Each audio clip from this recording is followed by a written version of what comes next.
নমস্কার বন্ধুরা, welcome back to my channel. তো কালকে আমরা সবাই ফোকলার একটি স্পিচ শুনেছি সবাই, যে সে সোশ্যাল মাধ্যমে এটা দিয়েছে। তো ব্যাপারটা হচ্ছে যে সে যে স্পিচটা দিয়েছে সেটা আপনারা সবাই কম বেশি শুনেছেন। আর যদি কেউ না শুনে থাকেন তাহলে আমার প্রিভিয়াস যে ভিডিওটা আছে সেটাতে চলে যাবেন, সেখানে এইটা কিন্তু দেওয়া আছে কিছুটা অংশ। তো কথা হচ্ছে, নতুন কি কোনো খেলা শুরু হলো এই টিন আর ফোকলা মিলে? এখন ফোকলা যে কথাগুলো বলছে তাতে মোটামুটি নিজেকে সে ইনোসেন্ট প্রমাণ করতে চাইছে। সত্যি কি ফোকলা ইনোসেন্ট? সেটাই আমরা আজকের এই ভিডিওতে বিচার করব। তো হ্যালো বন্ধুরা, কেমন আছেন সবাই? আশা করছি এই গরমে সবাই ঠিকঠাক আছেন, আর সবাই ঠিকঠাক থাকতে হবে। এখন তো 43 ডিগ্রি, কোনো ব্যাপারই না। তো গরম যাই হোক, ফোকলা বা আমাদের টিন, সন্দীপ আমাদেরকে প্রচুর সুন্দর সুন্দর উপহার দিচ্ছেন। তো সেগুলো নিয়ে, তো সন্দীপেরটা নিয়ে আমি পরে আসবো। আজকে আমি কথা বলছি, মানে এই মুহূর্তে আমি কথা বলছি ফোকলা এবং টিনকে নিয়ে। তো এদের দুজনের কি মানে খিচড়ি পাকছে সেটাই আমি একটু দেখাতে চাই আপনাদের। কথা হচ্ছে, ফোকলা কালকে যে স্পিচটা দিয়েছে, কালকে যে তার বক্তব্যগুলো বলেছে, সেখানে বোঝা যাচ্ছে যে ফোকলাকে কেউ একজন ফোন করেছে, মানে কোনো সমাজসেবক কেউ একজন ফোন করেছে ওকে ফোন করে বেশ কিছু কথা বলেছে। এবারে ফোকলা কি করেছে, ফোকলা সেটা মানে ভয় পেয়ে গেছে বা কোনো কারণবশত আজকে ফোকলা একটা সময় আমার মনে আছে কোনো একজন কন্ট্রোভার্সি ক্রিয়েটারকে সে ফোন করে বলেছিল হ্যান কারেঙ্গা, ত্যান কারেঙ্গা, ইয়ে কারেঙ্গা, ও কারেঙ্গা। কিন্তু সব থেকে যাকে যদি ভিতুর ডিম বলে তাহলে কিন্তু এই ফোকলা, ঠিক আছে। এবং আমি যদি বিচার বিবেচনা একটু করি, মানে সন্দীপ, টিনা, ফোকলার মধ্যে ফোকলা কিন্তু সব থেকে নিম্নতর, ঠিক আছে। আমি জানি না টিনার কি দেখে এই ফোকলাকে এত পছন্দ হলো, কি ওর মধ্যে দেখতে পেলো যেটা সে সন্দীপের মধ্যে পেলো না। মানে সন্দীপ তো যথেষ্টই একজন, গ্রামে থাকলেও সে ঠিকঠাকই, হ্যাঁ হয়তো কিছু হয়তো তার মনে হয়েছে যে না, সন্দীপ ঠিক নয়, আমি ফোকলার সঙ্গে থাকলে ভালো থাকবো। তো সেই মনের আশা, সেই আকাঙ্ক্ষা, সেই সব কিছু নিয়ে তেসব সন্তানকে ছেড়ে বেরিয়ে এসেছিল শুধুমাত্র এই ফোকলার হাত ধরে না, মানে ফোকলার একটা প্ররোচনায় বলা যেতে পারে। ফোকলা কিভাবে এই টিনের ব্রেনটাকে ওয়াশ করেছে না, ওর সাথে মেসেঞ্জারে বেশ কিছু চ্যাট করে, এবং সেই চ্যাটের নমুনা তো আমরা অবশ্যই দেখেছি। মানে জঘন্য জঘন্য চ্যাট। এবং কালকে ফোকলা একটা কথা বললো যে আমি কি চ্যাট করে কোনো অন্যায় করেছি? সেই চ্যাটগুলো যে ভাষাটা ছিল এবং যে কথাবার্তাগুলো তাদের মধ্যে হয়েছে, সেটা আমার মনে হয় আমি যদি কারোর সাথে কোনো ফেসবুকে কারোর সাথে চ্যাট করি, জাস্ট নর্মাল কনভারসেশন করি, সেগুলোকে ছাপিয়ে গেছিলো তাদের কথাবার্তা। কী চ্যাট ছিল সেটা অবশ্যই আমার এখানেও মানে ভিডিওতে আপনি যদি একটু পুরোনো দিকে যান, সার্চ করলে পেয়ে যাবেন। যথেষ্ট জঘন্য এবং সেক্সুয়াল চ্যাট ছিল সেটা। তো কারুর একজন স্ত্রীর সঙ্গে সে সেটা করেছে, সেই স্ত্রী কারুর মা, তার ব্রেনটাকে ওয়াশ করেছে এগুলো করে করে।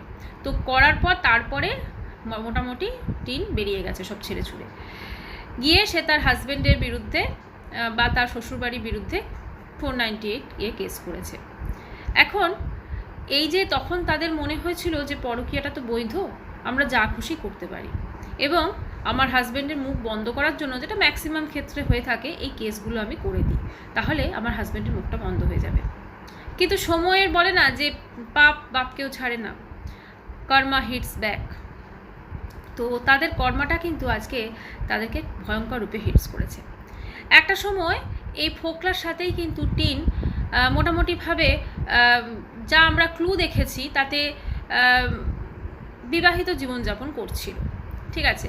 একসাথে ঘুরতে যেত, একসাথে ভ্যালেন্টাইন্স ডে সেলিব্রেশন করেছে, একসাথে মার্কেটিং করেছে, একসাথে রেস্টুরেন্টে খেতে গেছে, সেখানে টিন ঘাড় নেড়ে নেড়ে, হ্যাঁ যত ভাবি আমি কাছে দূরে থাকবো সরে, সেই সমস্ত শর্টস আছে। সামনে যে কে থাকতে পারে সেটা আমরা ভালো করেই জানি। ভ্যালেন্টাইন্স ডে সেলিব্রেশন করেছে, সেখানে একদিন আগে থাকতে চুলকে একদম পুরো 1000টা বিনুনি করে, যাতে পরের দিন চুল ঝাঁকড়া ঝাঁকড়া কোচকানো হয়ে যায়, সেই জন্য একদম সুন্দর করে সেজে গুজে ভ্যালেন্টাইন্স ডে সেলিব্রেশন করেছে। আচ্ছা, আরেকটা জিনিস জানেন, আমার একটু অবাক লাগছে আজকে ফোকলা এই বিষয়টা নিয়ে, যাক সেটা আমি পরে বলছি, সেটা কিন্তু সব থেকে বড় আমার মনে হয় ভাইটাল পয়েন্ট। এবং ফোকলা যেটা নাটক করছে না, সেটা কিন্তু ওটাই প্রমাণ করে দেবে। সেটা আমি একটু লাস্টের দিকে বলছি, তার আগে বেশ কিছু কথা বলি। এইগুলো টিন করেছে, টিন একদম যাচ্ছে তাই। আমরা খুব রিসেন্ট দেখেছি সে বেনারসে যে ঘুরতে গেছিলো, সেখানে গিয়ে একদম বাসে এসে নাচ কি এবং সে শ্যুটটাকে করে দিচ্ছিল ওয়ান অ্যান্ড অনলি ফোকলা। এই সব কিছু কিন্তু ওদের মধ্যে ঠিকঠাক ছিল, কিন্তু হঠাৎ করেই হয়েছে ছন্দপতন। হঠাৎ করে এমন ছন্দপতন হলো যে টিনের ওই ছেড়ে আসা তার সন্তানটির কথা মনে পড়ে গেল। মানে মনে পড়লো সে একজন মা, ঠিক আছে, এতদিন তার মনে ছিল না সে একজন মা, সে নিজেই বাচ্চা হয়ে গেছিল। তার কথাবার্তা আদো আদো তোতলানো কথাবার্তা, একদম সে যাচ্ছে তাই অবস্থা, এবং সে ভুলেই গেছিল যে সে একজন মা। সন্তান তো কে সে চিনতেই পারছিল না, এবং সন্তানের কথা ভিডিওতে একবার সে বলতো না। তারপরে একটি ভিডিওতে এসে টিন বলে যে আমার এই মুহূর্তে কাউকে প্রয়োজন নেই, যা তো আমার স্বামীকে প্রয়োজন, মানে সন্দীপকে উদ্দেশ্য করে বলে, না তো আমার ফোকলাকে প্রয়োজন, আমার শুধু প্রয়োজন আমার সন্তানকে। তো সেই থেকে শুরু হয় ওর সন্তানকে কাছে পাওয়ার জার্নি। সে প্রথমে চলে যায় একজন সমাজসেবক দাদার কাছে। তো যাই হোক, দাদা বোধহয় ভিডিও দেখে টেকে একটু আন্দাজ করেছেন, বা ওনার কিছু বুঝেছেন, বা ওনাকে কেউ হয়তো বলেছে কিছু। কারণ আমরা এখনকার দেখিয়েছি যে সোশ্যাল মিডিয়াতে যারা এই সমাজসেবক রয়েছেন তাদেরকেও কীভাবে ফাঁসানো হয়।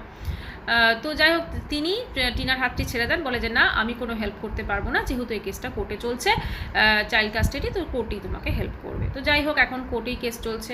এদিকে সন্দীপও ভীষণ দৌড়দৌড়ি শুরু করে দিয়েছে সে বিভিন্ন সমাজসেবিকার কাছে, এবং লাইভ হচ্ছে, লাইভের পর লাইভ হয়ে যাচ্ছে, এদিকে টিনও লাইভ করছে। মানে টোটাল এইসব ঘটনাতে পরকীয়ার ঘটনাটা কোথাও যেন চাপা পড়ে গেল। ঠিক আছে, কী কারণ হলো আমরা কেউ বুঝতে পারলাম না।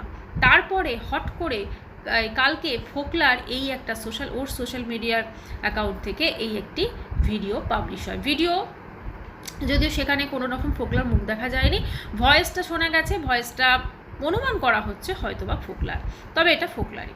সেখানে সে বিভিন্ন বেশ কিছু কথা বলে যে আমার এই কুকর্মের জন্য, বা আমার এই কাজকর্মের জন্য, বা এই ধরনের যারা ফোন করছে আমার জন্য, আমার মা বাবাকে হ্যারাস হতে হয়েছে, এবং ওকে নাকি ফোকলার নাকি নিজের বোনের সাথে ফোকলার সম্পর্ক আছে, সেটা নাকি অনেকে বলেছেন। ঠিক আছে, এটা অত্যন্ত নিন্দনীয় কাজ করেছেন, কারণ নিজের বোনকে টেনে কখনো এরকম ধরনের কথা বলা উচিত নয় বা যায় না। তো সেটা ওর খুব খারাপ লেগেছে, সেটা খুব স্বাভাবিক একটা ব্যাপার। তো সেই জন্য সে সেই স্পিচটা দিয়েছে, এবং তারপরে বলেছে আমার যদি কিছু হয়ে যায় তাহলে কিন্তু আমি বলে গেলাম সেটা, মানে একটা ওয়ান কাইন্ড অফ ধমকি সব কিছু।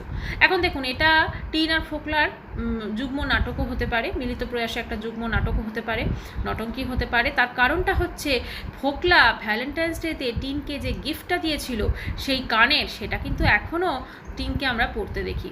কাজেই মোটামুটিভাবে সম্পর্ক বোধহয় একদমই বিচ্ছেদ হয়নি, আর বিচ্ছেদ যদি হয়েও যায় আমার মনে হয় টিন কানেরটা রেখে দিয়েছে।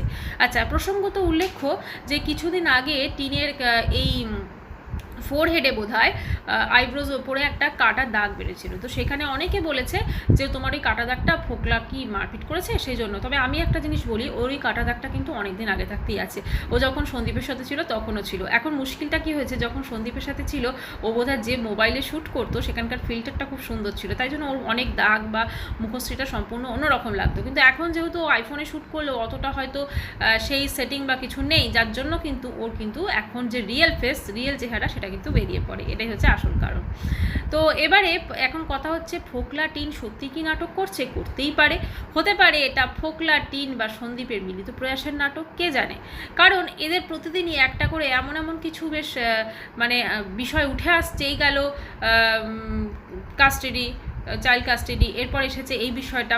ফোকলা কোথায় ছিল এতদিন আমরা তার টিকি পাইনি, হঠাৎ করে আবার ফোকলা নিজের, এটা কোনো দরকারই ছিল না। কারণ ও কাকে শোনাতে চাইছে, ও কাকে বলতে চাইছে। এর আগে আমরা ওর যে দালাল দিদি আছে টিনা, তার ইয়েতে আমরা ফোকলার ভয়েস অনেকবার শুনেছি।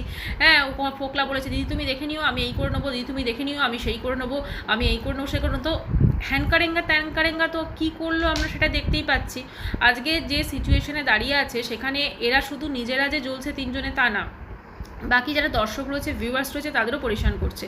তো আমার যেটা একটাই জিনিস মনে হয়, যা কিছু চলছে ভাই তোমরা নিজেদের মধ্যেই রাখো, কেননা এটা একটা সোশ্যাল মিডিয়া, এখানে কোনো প্রবলেম বলে সেগুলো সলভ তো হবে না, সেগুলোর সমাধান তো হবে না, উল্টে আরও বেড়ে যাবে। আজকে ফোকলাকে যে এভাবে আক্রমণ করা হয়েছে, বা ওর মা সম্পর্কে যে ওর দিদি বা বোন সম্পর্কে যে কথাগুলো বলা হয়েছে, এগুলো তো সত্যিই যে কোনো দাদা বা ভাইয়ের শুনতে খারাপ লাগবে, কিন্তু ফোকলার যে কর্ম, সে কর্মটা কিন্তু কম না। ফোকলার জন্য কিন্তু একটা একটা সুন্দর সুখের সংসার কিন্তু ভেঙে গেছে, আজকে সেটা কেউ অস্বীকার করতে পারে না। আজকে যদি টিন সন্দীপের কাছে ফিরেও আসে, সেই সম্পর্কটা আগের মতো হওয়া কিন্তু মুশকিল আছে। আজকে সন্দীপ এবং টিনকে যে পরিমাণ কোর্টে দৌড়দৌড়ি করতে হচ্ছে, সন্দীপের এমনকি কৃষাণুটাকেও যে পরিমাণ যে কষ্ট ফেস করতে হচ্ছে, ওর মা বাবাকেও, সবাইকে, তো সেটা কিন্তু একমাত্র শুধুমাত্র ফোকলার জন্য। আজকে যদি ফোকলা ওদের লাইফে না আসতো তাহলে হয়তো এই জিনিসটা হতো না। তবে এটাও শেষে বলতে হয়, টিন কিন্তু একদম আরেকটা কথা ফোকলা বলেছে যে আমি যেটা করেছি বা আমি যে টিনকে সোজা কথায় যেটা বলার আর কেউ ঘুরিয়ে বলেছে, আমি টিনকে কিন্তু মন থেকে ভালোবেসেছিলাম, কিন্তু মনে হচ্ছে না ওদিক থেকে, মানে টিন ওকে মন থেকে ভালোবেসেছিল সব মনে হচ্ছে না।